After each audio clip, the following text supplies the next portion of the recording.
Afternoon all. Not the most loved commodity or mineral in the world, but very necessary if we want to power the underpowered around the globe.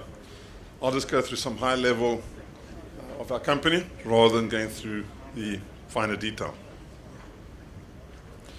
To start off with, the project is located in Botswana, 50 kilometers north of Gaborone, 100% owned by Minergy coal, which is listed on the Botswana Stock Exchange. It's close proximity to all infrastructure necessary to evacuate the commodity out of Botswana. We're in the process of constructing and commissioning a mine that's going to process 2.4 million tons of ROM per annum. And we're really focusing on delivering coal to the regional market, including Botswana and South Africa. There is potential at a later stage for export, which if the current export prices hold up, we'll be looking at. That's just our resource statement. It shows we have 390 million tons of coal in situ in the ground. That is a significant resource in terms of coal. It's between a 50 and 100-year project. Management team, I must pause here to say that the management team is highly experienced.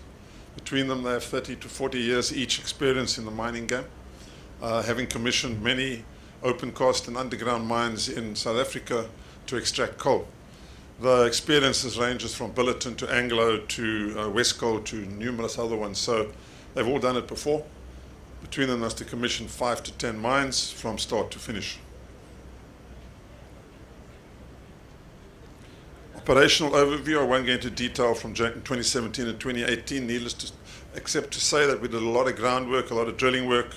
It's the standard thing you will do in the build-up to application for mining license.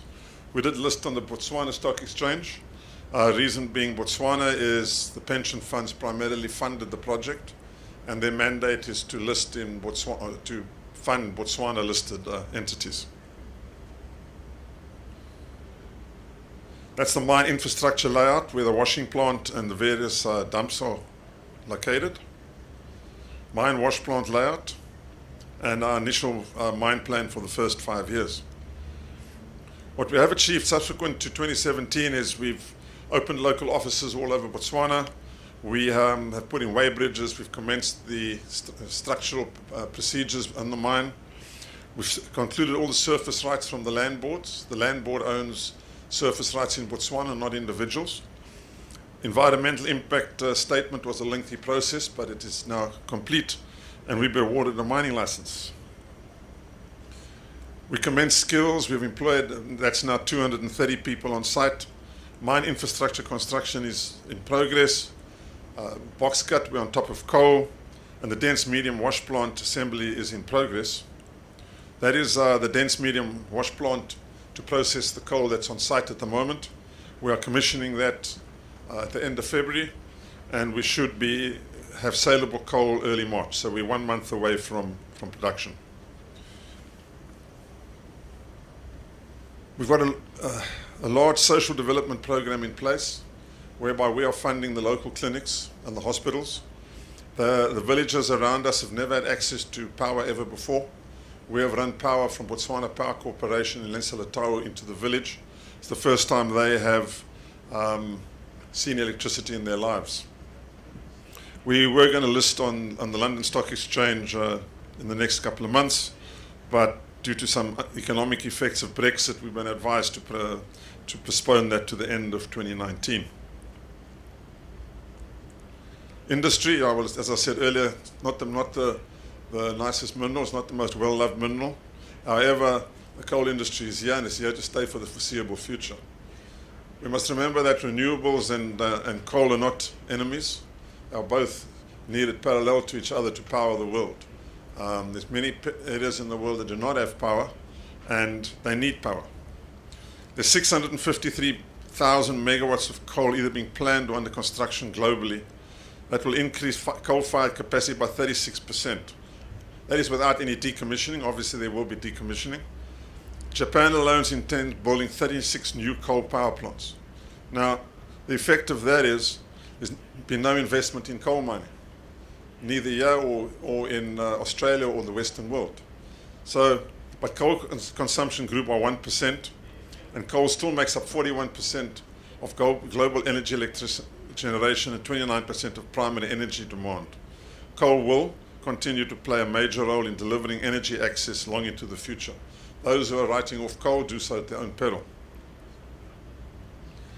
There's the projected seaborne thermal coal demand. Now, the seaborne thermal coal demand is from the producing nations such as South Africa, Colombia, and Australia that supply into primarily Asia and the Mediterranean countries.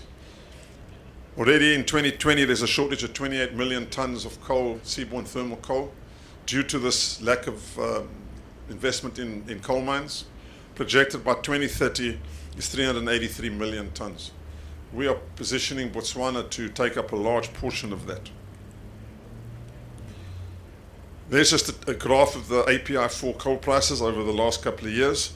I won't go into that in detail. Opportunity for Botswana. An article saying the war on coal making the world's top mine owners a lot richer. Bloomberg in 2018. Anglo-American, which not long ago wanted to unload his coal assets, has seen income from business triple since 2015. Last year, Glencore reported earnings from fuel more than double, and BHP said it surged sixfold. So there's money to be made in coal. Income from the 37 coal producers tracked in a Bloomberg Intelligence Index was the highest in 6 years. There's a definite investment case to be made for coal in general and Botswana in specific. The regional coal industry, which we are going to be targeting initially for our first 1.2 million tons, there's a high demand for coal in Southern Africa.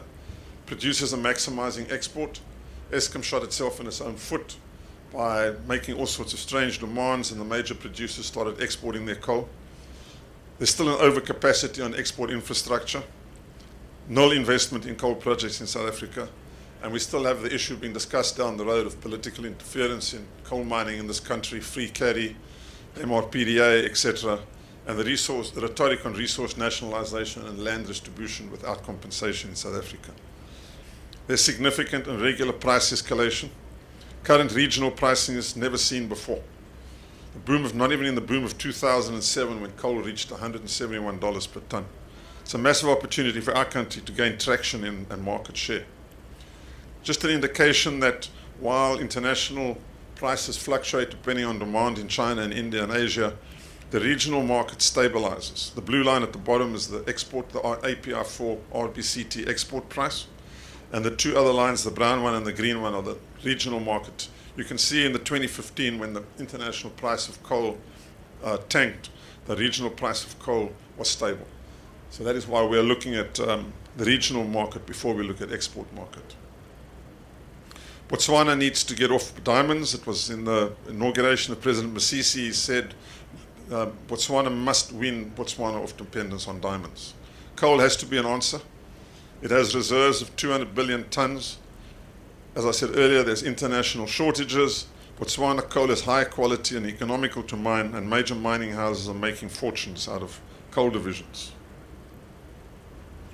Botswana Rail and TFR, everybody will ask us how we're going to evacuate the coal out of Botswana. Botswana Rail and TFR are signing an MOU this month, whereby they will build a link between Lephalale and Gaborone. Future opportunities for Botswana coal create jobs. It's a low-cost, high-quality producer. International traders are already approaching us for offtake agreements as they realize that their future growth in this region comes from Botswana. Eskom is a common topic. It's facing a coal cliff. Does not have coal. It's lack of investment in cost-plus mines, and can the unthinkable happen in Eskom buying coal on rail from Botswana? It's a definite possibility. But as I said earlier, Botswana Rail is committed to competitive rates, signed an MOU with TFR. There's a 2 million ton capacity per annum on its current rail infrastructure.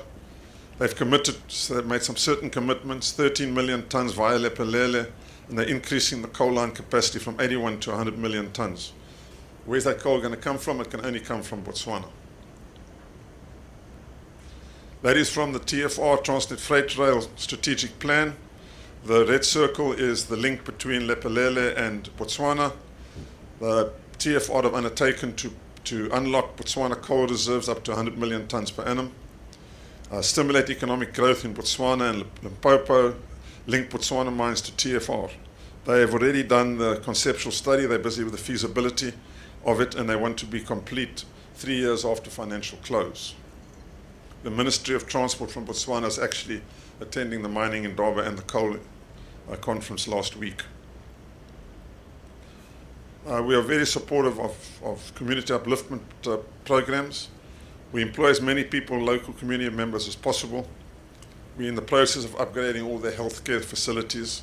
We're supporting local schools, providing computers. We provide electricity where feasible. We've upskilled the local community in other tasks, and we assist in ancillary businesses like tuck shops, boarding facilities, laundries, etc. Timelines, well, just to say this, you can read them all there. We're commissioning the wash plant. We'll be on first saleable coal in the next 3 weeks. So it's not a startup project. London Stock Exchange listing, we've moved out. We've already appointed brokers, accountants, and lawyers some time back. We're looking at Q3 this year for marketing roadshows, accounting, legal work commences. And Q4 we'll do the investor roadshows and the listing process following minimum of 3 months production. What's the takeaway from this? It's a vastly experienced management team, greater than 50-year life of mine, highly economical product underpinned by logistical advantages. We're geared to reliably deliver a steady stream of coal product to the local, regional, international marketplaces. We're going to create jobs, stable social and political environment in Botswana, specifically the United Kingdom has a strong affinity to Botswana and investment in Botswana. And obviously what's not here is that coal is here to stay. It's not going to go away any time soon. Thank you very much.